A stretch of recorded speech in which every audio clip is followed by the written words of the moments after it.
You're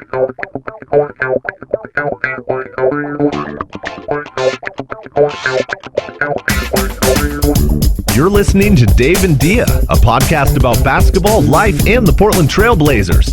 Please keep all hands and arms inside the window and welcome your hosts, Dave Deckard and Dia Miller. Welcome back to Dave and Dia, our Blazers Edge podcast. I am Dia Miller. I'm here with Dave Deckard for episode number 4. Dave, how are you doing? I'm doing great, but I'm a little bit out of my tree this week. I have 2 jobs, one of which involves an exceptional amount of stress this time of year. In my other job, here's what I did today. We wrote and recorded 3 separate children's services to get ahead for Christmas, including full-on puppet shows and songs and all kinds of stuff like that. And then tomorrow we got to record 2 normal services, and then there's a lot of other Christmas stuff to catch up on, and that's just with like what my right eye is watching.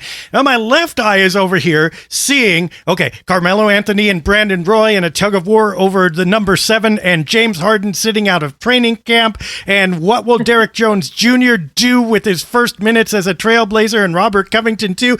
And all of a sudden, I'm not cross-eyed. I'm like the opposite of cross-eyed. Like my eyes are going all kinds of different directions, and I think I'm handling it.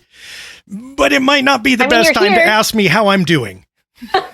You're here, and that's what matters right now. You know, you've always got Blazers basketball, and Friday. We start Friday. No.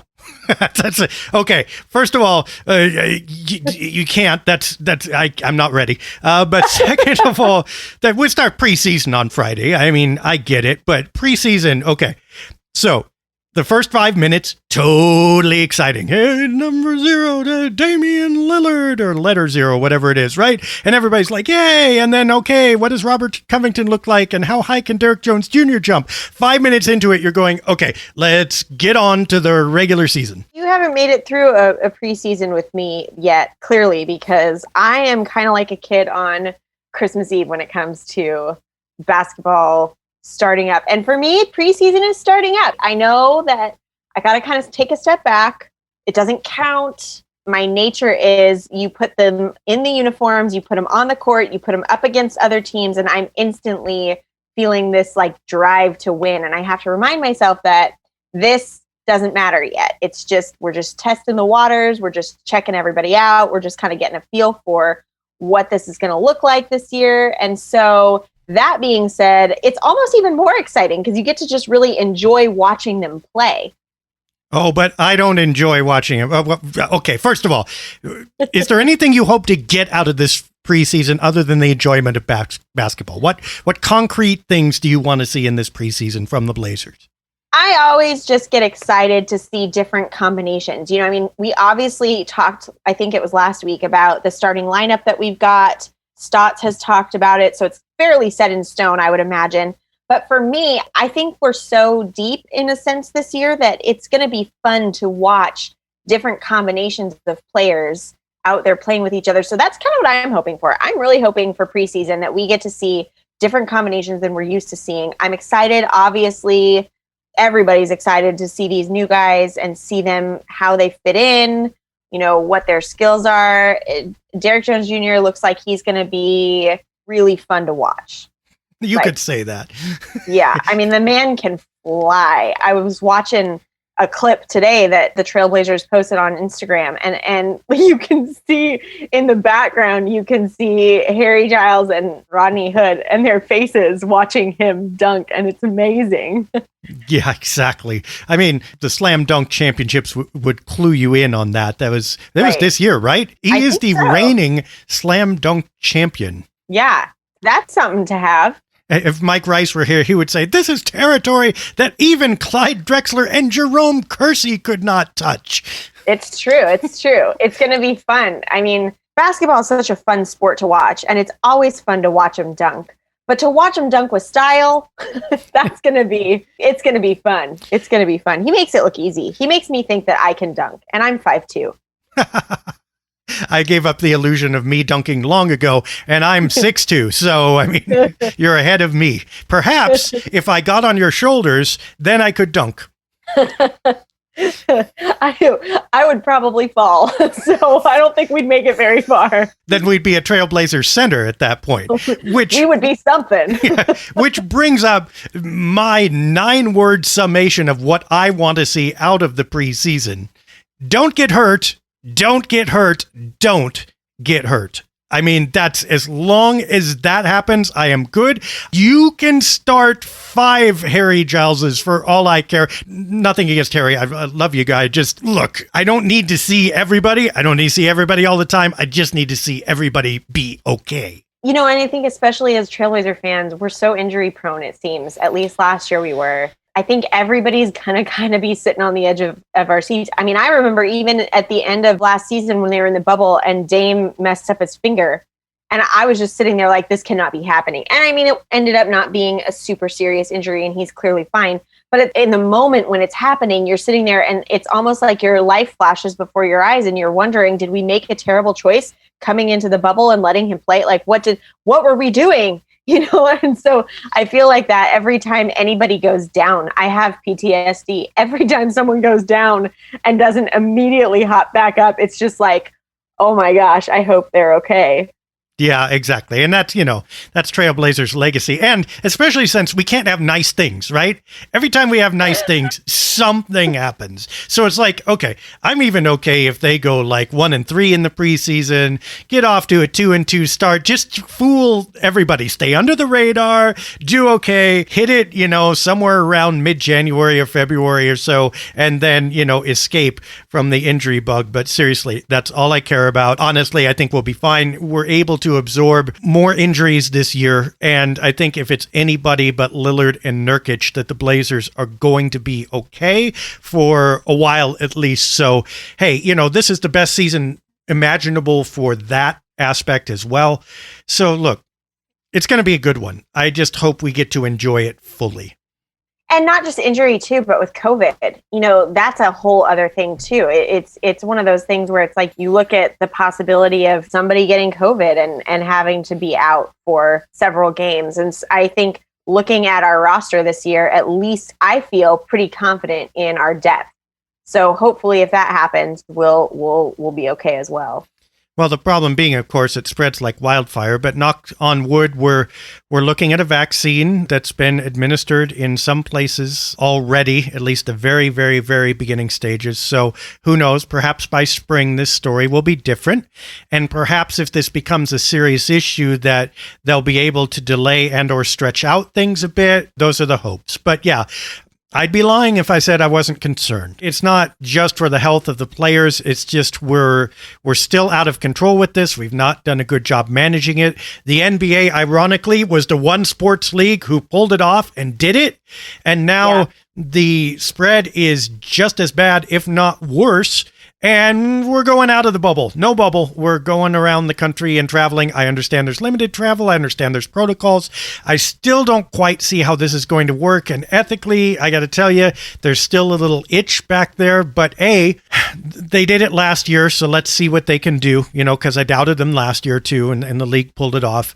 And B, there's nothing you can do about it. So, hey, but I do offer up prayers and thoughts and hopes that these people, everyone involved, not just the players, coaching staffs, families, everybody will be able to dodge that virus and be able to come through the season successfully with their health intact.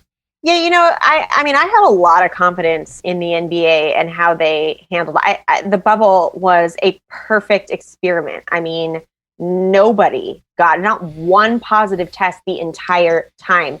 And especially going through being in the middle of the world that we're in right now with COVID and dealing with this, that is really hopeful for me. That gives me hope. And I think I have a lot of confidence in the fact that they are listening to the players. They're listening to the recommendations of the experts. I think, yes. There you go. They're doing a good job thinking through things. I saw a press release or something that came out that was talking about the different rules they were going to have for travel, and like they couldn't be at certain places and they could only eat at approved places and things like that. And it's like, they're really taking precautions. And I don't know the ins and outs of like the NFL or Major League Baseball or any of that. I don't know the ins and outs of theirs, but I feel like the NBA has got a handle on it. And if anyone is to be trusted with this, it's them. So I'm hopeful. Yeah, I don't disagree. I'm hopeful as well. It seems like this is not exactly the bubble. Look, they had 3 months or more, well, more like 5 to prepare for that, right? And they did nothing but. I mean, that was their one focus, was to get back safely in the midst of this health pandemic. And they did what was necessary in order to do it. The feeling's a little different here, honestly, going into this season. It's like, well, we didn't even know there was going to be a season officially till about 4 weeks ago. We didn't have a schedule until last week, and we still only have the first half of it. It feels like a lot of stuff is getting crammed in here. You heard reports of teams getting multi-dozen page guidelines and almost no time to read or implement them. Obviously, they have some time now since, but it's like, okay, this is on us. How's this all going to work? I think the intent is there.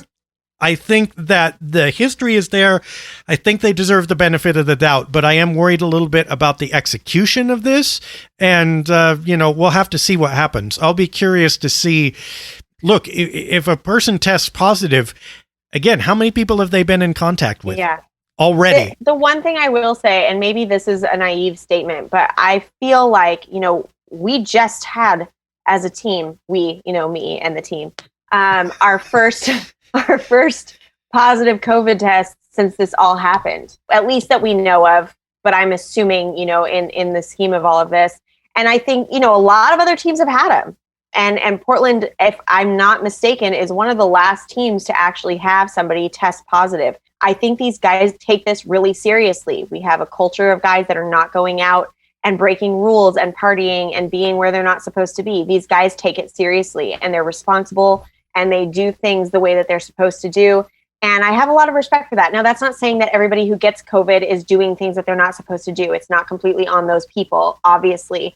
I'm not saying that, but what I am saying is that I think that it says a lot about our guys and our leadership and our organization that they've been able to keep it to this. And it makes me hopeful that, that they will continue that and that we will stay healthy this season. Yeah, I don't disagree. And I could see a future in which the players play, come home, basically go home and remain reasonably. I mean, they're not quite as quarantined or isolated as many of us are, but they're also, frankly, better off than a lot of us are, because I should say many of our listeners don't have the luxury of not going into work. I mean, so they're out there.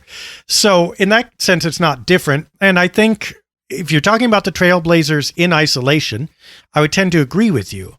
The question I have is, are all 400 NBA players, 450 NBA players of that same ilk and following that same thing? And if not, there's a lot of contact, a lot of physical activity. That said, I think we've made our point. I'm not without nerves or ethical qualms, but the league at this point probably deserves a chance to show what they can do. Yeah, I think it's definitely going to be an interesting season.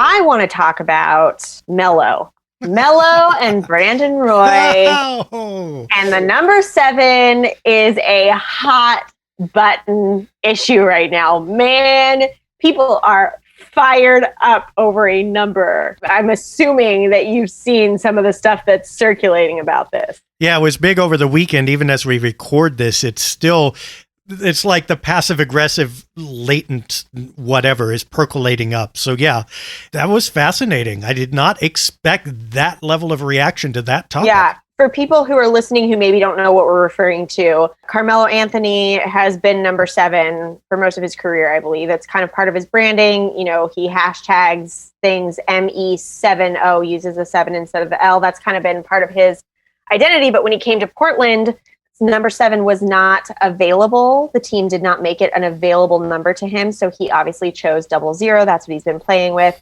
And so there's been this whole, let me ask you this. Could he not hashtag himself CARMELOO and get the same effect? He could forget even the beginning. He could be hashtag MELOO. I mean, I'm sure there's all kinds of things. I think they're significant. And so people were outraged one way or another. Let him wear it. Don't let him wear it. Whatever. Well, again, for those that maybe don't know what we're talking about, number 7 was Brandon Roy's number. There's a whole lot of people saying we need to retire the number, but it is not currently retired. So Brandon Roy just recently came out and said, like, hey, yeah, you know what? I'd be honored if Melo wore the number. So what do you think, Dave? What do you think about all this? I mean, which issue are you talking about? I mean, the Trailblazers, if they're going to retire it, need to get off their rear ends and do that, or at least say that they're going to do that. This idea that we're kind of holding a number, but we haven't done it yet. Okay, well, make that explicit then and say, yeah, nobody gets this. Everybody knows who comes to the franchise, right? If they're not going to retire it, let it go. I personally don't care. I think it means more to the players, and that's kind of their business and the franchise's business. I just kind of wish they would handle it. The part of it that shocked me was not that far along the kind of amnesia when it comes to Brandon Roy's career, the absolute turnaround that he was at the forefront of. And yes, LaMarcus Aldridge was talented, and yes, Greg Oden was hyped, but neither one of them was the same as Brandon Roy. He did that. And he is among the most prominent Trailblazers in franchise history. He didn't get to complete that. He didn't win a ton in the playoffs, so people apparently have forgotten. But man, if you could go back there and watch that again, you would remember real quick. Yeah, I tend to agree with you on this. I think this is going to be a rare occurrence for us to really agree on these things. But I think for as sentimental and emotionally attached as I am to things, I really don't care one way or another about numbers. I get the honor of retiring numbers, but I also kind of think, like, let people wear the numbers they want to wear. I was having this conversation on Twitter and someone said, well, if you want to wear 22, would you be fine with that? I was like, yeah, I'd be fine with that. It really is not who it is. And I agree with you. I think Brandon Roy, if we're talking about retiring numbers, his number should be retired. But until it is, let it be worn. It's really interesting how history affects the way people view players. I feel like that a little bit even with Clyde. Like, he was so loved, and then he went off to Houston, and now there's a whole group of people that don't really remember him being loved. They just remember him leaving for Houston. And I think that tends to happen with players, and it seems to have happened with Brandon Roy. I'm with you. I think, if you're going to retire the number, but if you're not, let him wear it. I was a kid who grew up wearing number 22. From the time I was in first grade all the way through high school, when I played basketball, I wore number 22, and it was because of Clyde Drexler. So to me, I actually really like seeing these guys wear it. And sometimes when you'll hear in interviews or things like that they've chosen a number because of a certain player. And I always think that's really cool. And it's got to be really cool for that player too. And I know that Brandon Roy said, that I think it was his niece was a big fan of Melo. And so he thought it would be really cool for Melo to wear his number. And I just think that stuff like that is really cool. And when you start retiring numbers and taking them away and taking away that option, I think you kind of miss out. Yeah, I think if you're going to retire, though, more than 4, Brandon Roy's has to be retired for this franchise. And I understand also the Blazers have retired a lot of numbers. If they had a scrimmage game with everybody at full health of all the retired players from all the NBA franchises, the Blazers bench would not be the strongest. That said, I understand why those numbers, I don't want to take anything away from those players, many of whom are still in the local community. I get it. But when you're looking at Wilt Chamberlain as your sixth man on your all retired team versus, I don't know, we won't even name them, but some of the numbers that are up there for Portland, there's not a comparison. It makes me wonder why they haven't retired it. I wonder if there's a reason or if it just hasn't happened. I don't know, but I agree with you. If we're retiring numbers, which clearly the Blazers are, because like you said, there's a whole lot of retired numbers, Brandon Roy should be up there. Part of it may be also some murkiness around his departure from the franchise and afterwards. I mean, that's always been a little bit of a gray area. And that's, again, not to take anything away from either side. It just felt like there was some miscommunication, non-communication, separation going on there after, which sometimes takes some time to heal. Same thing happened with Clyde, by the way. Right? So, right. I mean, they retired his number really late. So I understand that happens. Still, if it's your intent, I think you may need to make that clear. I want to do one thing here, though. I mean, if we could rehearse this, because I took some flack from this, actually, on Twitter about who those 5 are. I think the dividing line is clear. I mean, you have Bill Walton, who brought the Blazers a championship and was everything for that team. As soon as he went down, yes, there were plenty of other retired numbered players on that team. They did not win or get close to a title. Not even close. Walton was the guy who brought it. There was Drexler, who was so physically dominant that he carried that team to the NBA Finals. Now, that team would have been good without him. But would not, I mean, David Robinson and San Antonio, Phoenix Suns with Kevin Johnson, Tom Chambers, the Blazers would not have been better than them without Clyde. So Clyde was the guy, and you forget how absolutely huge he was. Rasheed Wallace, again, because he departed, but you all-around player, absolute beast in the playoffs when he turned it on, took the team to the conference finals a couple of times, and people forget his early playoff runs were phenomenal. Brandon Roy had the least success of all of them, but you got to remember where they started. When he was drafted, they were at a -10. And if you take from -10 to +5, you gain 15 there. And then Damian Lillard, whom we all see today. On top of everything else, he's so well loved. I don't know. And maybe there has been talk, and maybe it's going to be a thing like it was with Clyde where it just takes forever to retire it. I don't know. I mean, there's a reason that they don't make the number available to other players. Pick one way or another. If you're going to let them wear it, let them wear it. If you're going to retire it.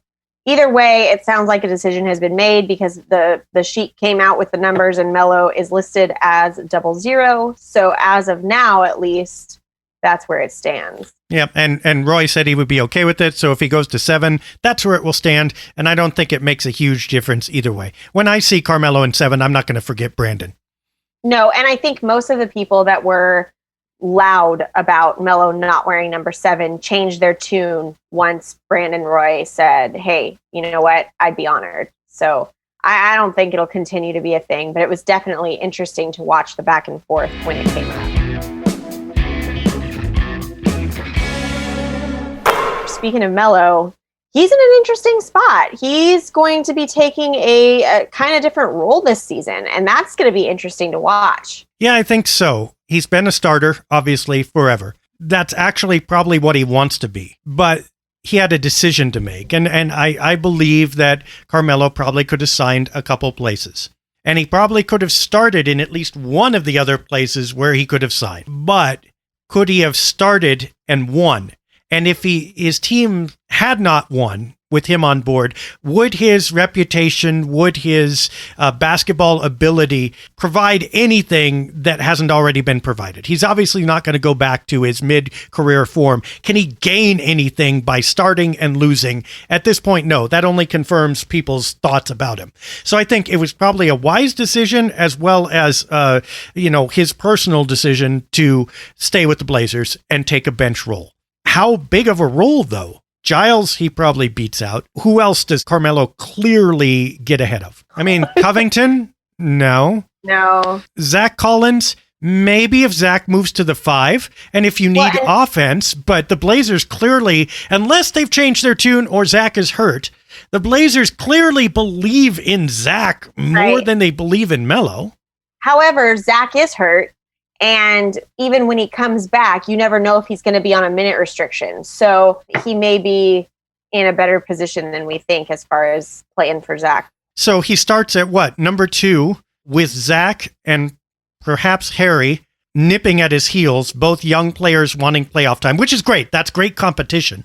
But both of them bring definitely a different skill set and different body type than he does. So if you're going to need their body type, Carmelo will not suffice and their skill set. So there is kind of a glass ceiling on his minutes and his role. Now, I think that they'll make it work. All right. But A mid-season trade somewhere would not necessarily surprise me with Melo as a throw-in, because I'm not sure that. Dave. No, I'm not sure that he's going to find the fit here. I think he'll be happy staying here, but I don't think he's going to find a fit here that's going to bring him back another year. And if they need him for ballast or for cachet in order to make a trade, I wouldn't be surprised to see that happen. Now, he's not going to drive a trade, but, I like that Melo came back, but I don't think this is a long and happy marriage, and I don't think this role is probably going to be huge, barring injury. And we're back to disagreeing. I love Melo so much on this team, and the idea of him going somewhere else just hurts my heart. I don't think he wants to go somewhere else, and it would not surprise me if part of why he stayed with the Blazers is in this hopes to make a championship run. I think they truly think they can do it. So it makes me wonder if maybe part of why he stayed is to make that championship run and then retire. I don't know. I mean, he's getting up there in age. I say that as someone who's the same age as him, but man, that's in basketball years. He's not got a lot left in basketball years. And so I don't know. I mean, if he goes somewhere else, and like you said, he goes somewhere else and they play terribly or they lose or whatever, that's a terrible way to go out. I think at least, coming to Portland and staying in Portland, even if we don't win anything, he's got this redemption story of, he left the league, he came back, Portland was who brought him back, he stayed loyal to Portland. And if we win nothing, he can go out on that note, and that will be a good note to go out on. Yeah, but if he gets traded to the Clippers or the Sixers, who both have like a real inside track in their conference to being good, if not great, probably you would say the Clippers are ahead of Portland still in terms of their ability or their angle on the championship. And the Sixers, although they may not be empirically better than Portland head to head, in that conference probably have a better angle than Portland does in the Western Conference. I could see him going for a trade like that. I think his loyalty to Portland is admirable, but I think it's also negotiable. And I think Portland can rest easy with that, because it's not like they're depending on him to play 36 minutes a night. Let me ask you this. In what scenario do you see him having big minutes and a big role? What does he provide that someone else doesn't? I don't see that. This is where it comes down to, I like a whole lot more than just the game. And so for me, or when whoever announced that he was staying with the team, he was signing for the vets minimum, I happened to be out in Vegas shooting, and I legitimately jumped on my hotel bed, jumped up and down on the hotel bed, because I was so excited that Melo was staying. And it wasn't because I thought he's going to be so solid for us and he's going to bring us a championship. While I think Melo is a good player, and I think he meshes well with our guys and he plays well with them, and I think there's something to be said for a veteran who has a lot of experience playing in high stress situations and playing against all-star players. I am not naive to the fact that you're exactly right. We're deep enough that we don't necessarily need him. This is painful. We would be okay if he had gone somewhere else. But that being said, I don't want him to go somewhere else. I enjoy watching him play. I enjoy the interactions with our team. I would hate to see him on another team. I would not get the same kind of joy that I do out of seeing him on our team. I would be okay if they traded him and he won a title, frankly, and played any kind of role doing that. No, Dave, no, I would be all right. We're going to win the title. Yeah, of course. Well, that would be the ideal. That's what I'm most okay with. You You are correct. So you're not only are you taking Melo away from me, but you're telling me another team is going to win the title. Like, this is you just ruined my night. I am sorry. I will lift you up in this way. Even though I don't see a huge on-court role, and I don't want to diminish his ability. I think he still has it.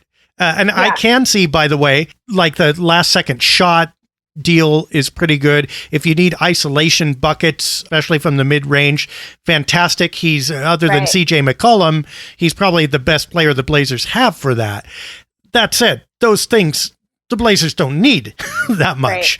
Right. And also, defense is suspect. Now, he could also become a great passer facilitator, kind of like LeBron has, although obviously they're different quality of player right now. But if he took that kind of mindset that I'm going to use my experience and my talent to set other people up, to make Cantor look good or to make Hood look good, as well as me looking good, I could see that. And by the way, here's another ray of hope. I don't think he had a chance to do that last year because of all the injuries to the team. When he was in, it was big minutes and he was in there basically to fill that forward spot and score. And that's what he did. Maybe we see a new dimension of his game. That's great. But other than that, here's what I see. It's like a veteran wrestler coming back to give the new guy the rub. Okay, Damian Lillard and CJ McCollum being the new guys, but they're kind of only sort of stars in the NBA. I mean, they really are. They should be, but they've played in Portland. They've been underrated their whole careers. People are like constantly forgetting them in the discussion of best guards in the league.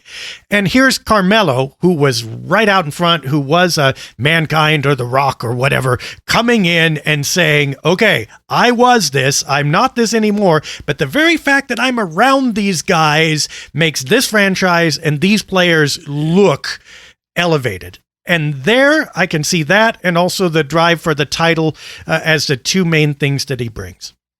Yeah, I would love to see what you just said. I think he has the potential to be a player like that. I don't think he used to have the potential to be a player like that. I think he's always been a little bit of a selfish player. Yeah, I think that's changed. I think we've seen some changes in his game since he's been in Portland. I would be thrilled to see him come off and just really make plays for other people and really just be a passer. And that would be like full circle redemption right there. Now, consider this lineup then. We seem to name a lineup every podcast, but here's Dia's lineup this week. Okay.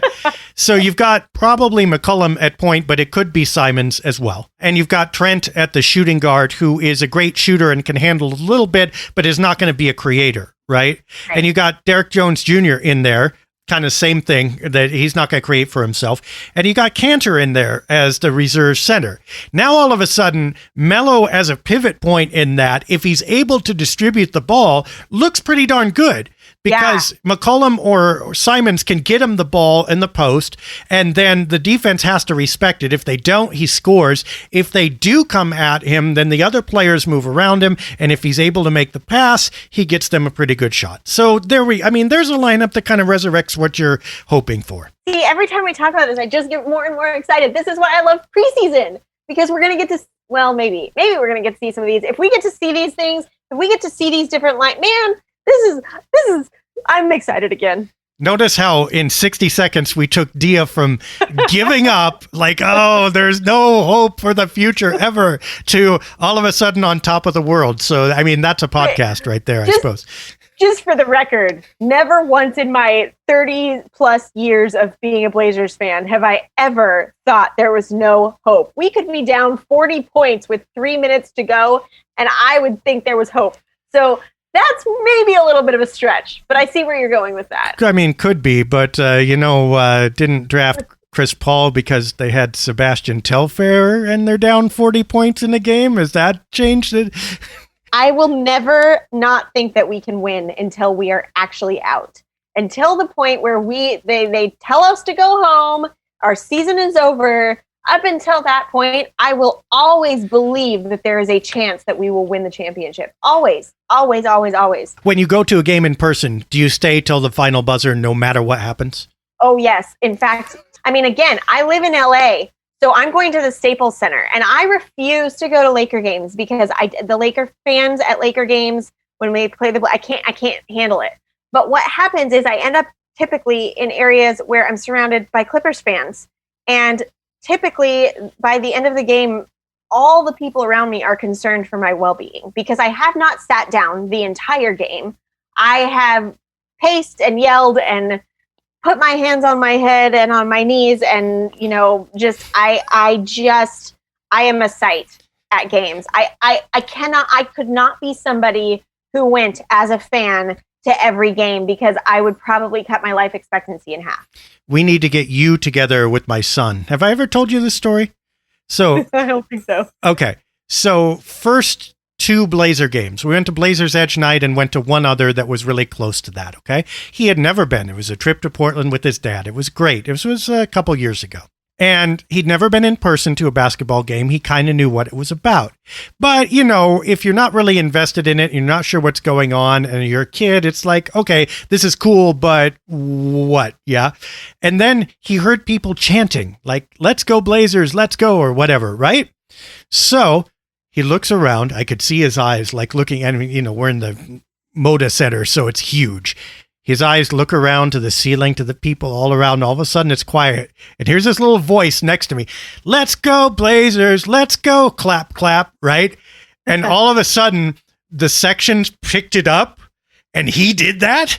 And he was like, his eyes, it was like Christmas.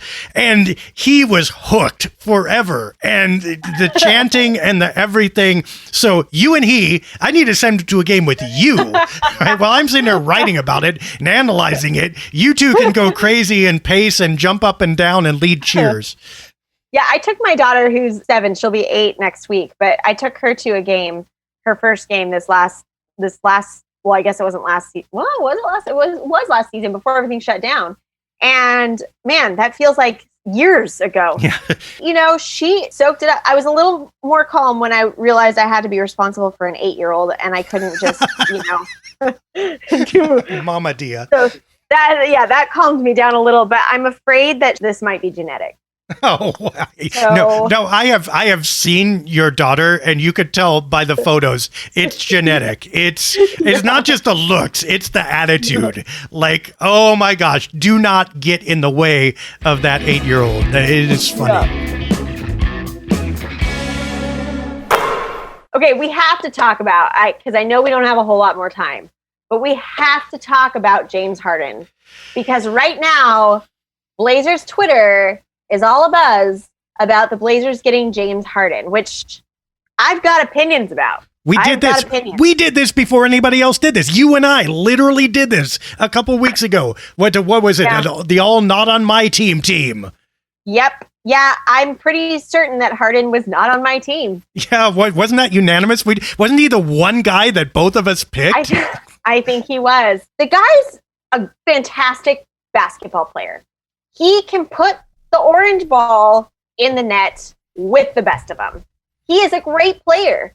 That being said, I mean, we're only 4 episodes in here, but you've probably heard me say about 30 times already about the culture and the community of the Portland Trailblazers. And James Harden would be a sliver in the finger of that culture. The man isn't going to his practice. He's out at all these places he's not supposed to be at instead of being at practice because he's throwing a whiny crybaby fit about not being on the team he wants to be on. A sliver in the finger, he'd be a bazooka in the back. I mean, okay, look at the COVID angle that you just mentioned. I mean, look, it's one thing, I get players forcing trades or whatever. I'm staying at home. Call me when you've got a reasonable offer. I'm not coming in. Okay, I don't like it. But okay, that's within the realm of possibility for me, for an NBA player. Not on the Blazers. Yeah, but I'm not coming in, and you're going to see me all around town at all these parties and all this stuff. I'm going to be in Vegas, which he apparently was, or what have you. And now, not only am I not coming in, I can't come in because you can't guarantee that I'm virus free. And I violated the heck out of protocols when I should be at work and remaining somewhat isolated at least. Okay, right there tells you everything you need to know about. Now, again, he is a human being. He has self-agency. He is able to do what he wants. Not judging him for that decision in a bubble, but mix that with who the Trailblazers are, that's a problem for me. I mean, I'll be honest, I'm judging him a little. Because he's out there doing this stuff. I mean, I agree with you. I am not a fan of forcing trades. I don't like the whole concept of that. It just really torques me when you're looking at these guys who have signed contracts and made deals with these teams. And I know how it works. I get it. I know. But that being said, like, to just not show up and to throw a little fit because you're not where you want to be, I'm not for that. Fine. If that's how we do things, that's how we do things. People do that. It happens. Okay, fine. Putting that aside, we're in the middle of a pandemic. In Southern California, where I live, we are on lockdown. Restaurants are no longer open, indoors or outdoors. You cannot go places. Small businesses are shutting down. All this stuff is happening. And I know it's not just here, but this is where I'm at. So that's what I'm using as an example.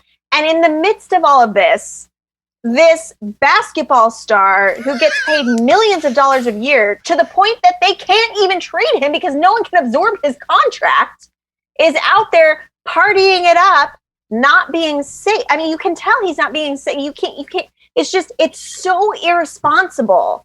And so to me, when you're in the public eye to the extent that he is right now, because everyone knows he doesn't want to be in Houston, he wants to go somewhere else, he's trying to force a trade. And so they're watching him. And to be doing that kind of crap just really makes me angry. And I guess this is a whole nother argument for a whole nother day. But to me, I have a kid that looks at these players and thinks that they are amazing. And I know that she's not the only one. And granted, she's 8. She has very little contact with them.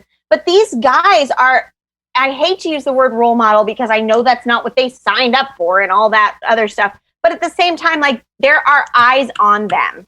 And for him to choose to take the irresponsible route instead of just sticking his butt on his couch and waiting until they call him just twerks me. Well, I mean, forget the kids looking up to him. He's the face of that franchise. There's players are looking to him. I mean, he is the centerpiece, and he will demand to be the centerpiece, both on the court and off the court, wherever he goes. He will usurp that role. That's who he is and wants to be. Yeah. If you're going to carry that role, and you can do it, more power to you, but you can't do this. Right? No, I mean, you can't, his teammates are looking to him and they've got to be shaking their heads.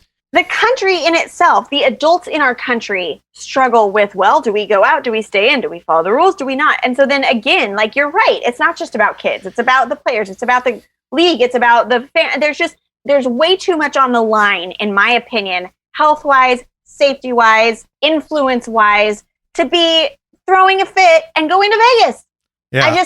I don't get it. Yeah, I stand corrected. That I can see. Like, it's a slap in the face to people who are actually working hard to contain this, who are giving up stuff to make sure they're safe, and the people who are treating them and putting their lives at risk to help people who have this virus. I get that. I mean, I don't want to lean too hard on it. It's not that kind of podcast, but you've convinced me in that way. Let's talk about on the court a little bit too. Oh, it's the same thing. It's exactly, I don't know if it was my turn. I just kind of took over, but it was...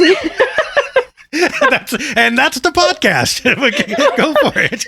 You got me fired up, and when I get Dia has the ball. Dave's in the corner, like, hey, I'm open. Dia's like, which is exactly how it would be if James Harden was on the Blazers. I'm just saying. Dia Miller, the James Harden of the Dave and Dia podcast. Please don't ever say that again. Nobody else can see your beard. Don't worry. Oh man, it's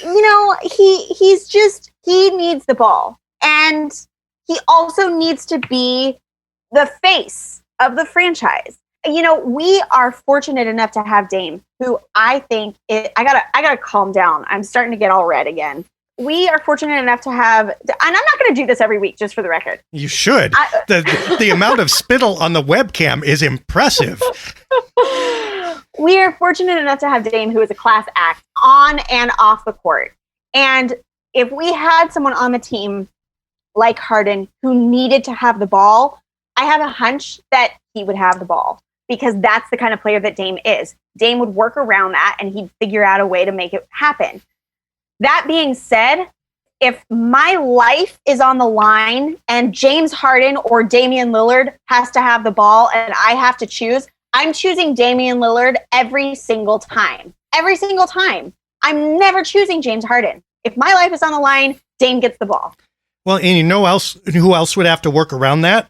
Literally every other player on the team. Yep. And that's who would suffer. Maybe Dame would keep his head above water. I think they'd find a way to work that out. But everybody else, just forget it. All right. Yeah. And that's A, a problem because they just acquired all these players. And B, this is the anti-Terry Stotts offense. And with the Blazers, okay, this is the argument on social media. You don't know how talented he is. Yes, I do. We watched him try to carve apart the 50-point games against the Blazers in the playoffs. Get it. Got it. Good. In what style? In what about his game makes you think that that's going to change or elevate what the Blazers have? Because it's with him, it's a zero-sum game or closer to it because of he has to be stationary. He has to hold the ball and not just have it, but hold it for a long time. And everybody else has to work around that and nobody else is touching it. On what planet does that work with the Stotts offense? At what planet does that work with Yusuf Nurkic? Who absolutely, is a pivot in the middle, who is multi-talented, who would completely go to waste. As I assume you trade CJ away to make that trade. Yeah. But, CJ, look, he's a great mid-range scorer, but he moves quickly. He doesn't stand in one spot when he has the ball, even when he keeps it, and he's shown a willingness to pass. James Harden does none of that. James Harden does not play defense. James Harden will systematically suck the oxygen out of this offense and inhale it all. You're going to end up about even, probably, with all of his talent. At best, you're going to end up even, and we've seen what happens in the playoffs with James Harden. So I don't see any advantage. I see a huge cultural disadvantage, and you know what? Yes, we've seen him play. Dia and I think, still say no. Yep.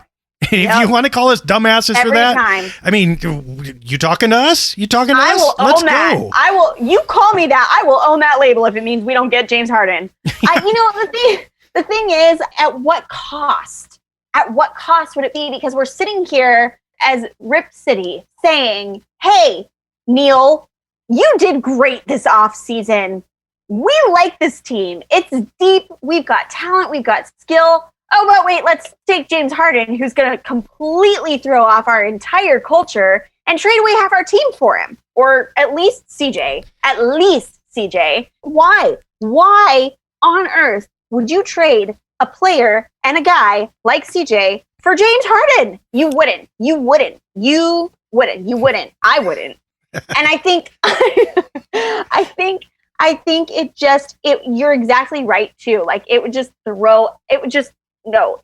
on every level, no. I do not, this is not me saying that James Harden sucks as a basketball player. I said at the beginning of this rant, I recognize he has talent, but one player does not make a team. One player does not take a team to a championship. It's an entire culture. It's an entire team working together, and James Harden can't do that with the Trailblazers as they stand. Now, the counter argument to what you just said is going to be, okay, Olshey did have a good offseason for Portland, meaning he took in players that fit the system and that are going to be complementary, but he still did not get anything near a star, which has been the big complaint, that Portland can't make that kind of deal. And I can see that. I mean, that is accurate. And it may be that the Blazers trades and acquisitions and re-signings and signings that they made are not going to take them over the top. And I can agree with that too. That said, just because you think the Blazers need a star doesn't mean the Blazers need that star. Because, they don't. Yeah, exactly. I'm just going to say that as many times as possible. They don't. It would be a nightmare. I saw a thread on Twitter today where they were saying people were getting as far as saying trade Dame for Harden. What? And I was like, yeah. And I said, if the Trailblazers ever in the history of the NBA, ever in life, trade Damian Lillard for James Harden, I am going to have to reevaluate some life choices. There are not beer goggles thick enough to make me make that move. Who in their right mind? Or even trade CJ. Okay. I'll go for this, Dia. Here, you're really going to like me. Ready? I would not trade Dame for him. I would not trade CJ for him. Nope. I would not trade anyone else for him either. Nope. If they're going like, we want Nasir Little and Ant and Harry Giles and we'll somehow make this contract thing work. No deal. No, yeah. Sorry. No, you can take that because it's just, it's not a square peg fitting into a round hole. It's a square peg trying to fit into no hole that's going to break the whole table if you try to put it on. Philadelphia may be able to do this, frankly. I don't know. We'll see how he can work with Joel Embiid or whatever. I can see a couple other places that might want to try, not Portland. Absolutely agree.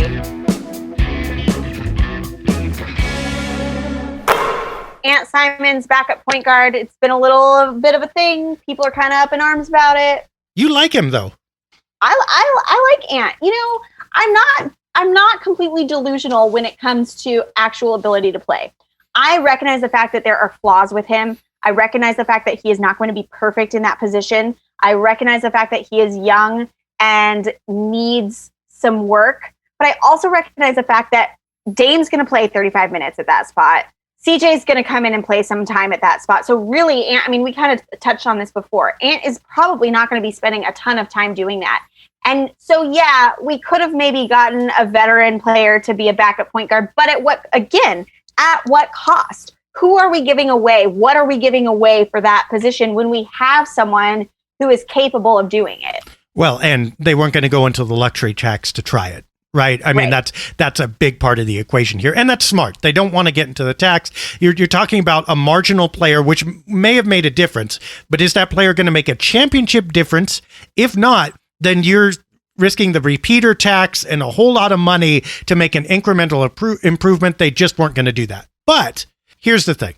What point guard, particularly reserve point guard, is going to be perfect? There are a couple of point guards out there who do play defense who might have been able to help the Blazers. Do they also shoot? If they don't, then what is that going to do to the second unit? And if they do, why are they going to come to Portland to play 9 minutes a game? Right? I mean, so you're kind of in a no-win situation there. But what can Anfernee Simons do? Okay, he can score. Yeah. He will be aggressive. He will make mistakes of commission rather than omission, right? He can shoot the three or at least try it. He doesn't play great defense yet, so be it. But you know what? Here's a secret ingredient that nobody talks about. Simons can play on ball or off ball. Yep, right? Absolutely. And that is very much, Lillard does the same thing. And McCollum does the same thing, and he fits in that way. You don't necessarily hobble Simons by saying somebody else is going to handle this possession. Because, look, he's not going to be a great catch and shoot guy. I get it. But he's still a threat. So, and he's also, by the way, he can run, which is something you hope the Blazers do. There's 100 reasons kind of to like him in this role, even if you don't think he's a championship caliber point guard as a starter or a reserve. You can see why the Blazers went with him. Again, maybe this is a naive view, but I have a tendency to trust the things that I hear Dame say. And I think that Dame has a lot of pull and a lot of influence over decisions that are made. And he's saying he trusts Ant in this spot.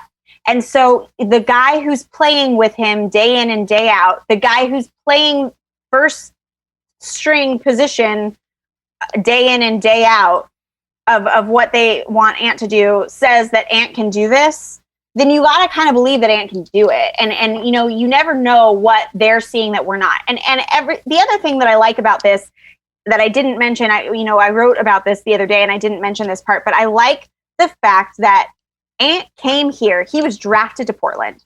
So his entire NBA identity is wrapped up in Portland. And I think that's a positive thing when you've got guys like Damian Lillard and CJ McCollum, because they can help to shape him to be the kind of player that they are. And I think going forward, you know, we're going to lose some of these older guys several years down the road. They're not going to be with us anymore. And so if we can build and shape players that we have to play in the ways that are working for us, that's a positive day in and day out. Yeah, you've touched on it right there. That was the final point I was going to make, was that, okay, can you gain, let's say, 2 units of abstract production from a better point guard right now? Yes, but if your team's more than 2 units of production away from a title, doesn't really change things. What's this going to be like in 5 years? That player that you bring in and you edge out Simons, is that player still going to be here? Is that player going to be your starter? Is that player going to be a star? They still kind of hope that Simons can develop, if not exactly into those things, then into something close, right? Right. So this is a move that's prudent because you're not exposing yourself much with those minutes or that position, but your investment could pay huge dividends down the road, and I don't think they want to squash that. So yeah, I mean, look, would I be more comfortable with a defensive player there who could also score? Yes, Blazers weren't going to get that, and in the absence of that, Simons is fine. I agree. Again, I mean, the more we talk about this, the more excited I am for this season. I think it's going to be a great season. I think it's going to be a lot of fun to watch these guys this year. Just seeing the bits and pieces that are coming out from the team, the video clips and things. I'm stoked. I'm excited.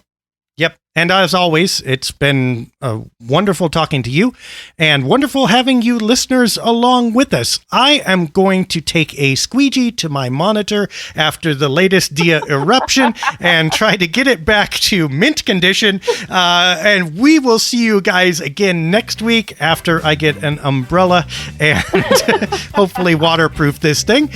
We hope you will join us again. We will have some preseason games under our belt, more things to talk about, and more fun to be had. Until then, for Dia Miller, I'm Dave Deckard, and we'll see you again very soon. This has been Dave and Dia, a Blazers Edge production. Find more basketball talk at blazersedge.com. Watch your step as you exit, and we hope to see you again soon.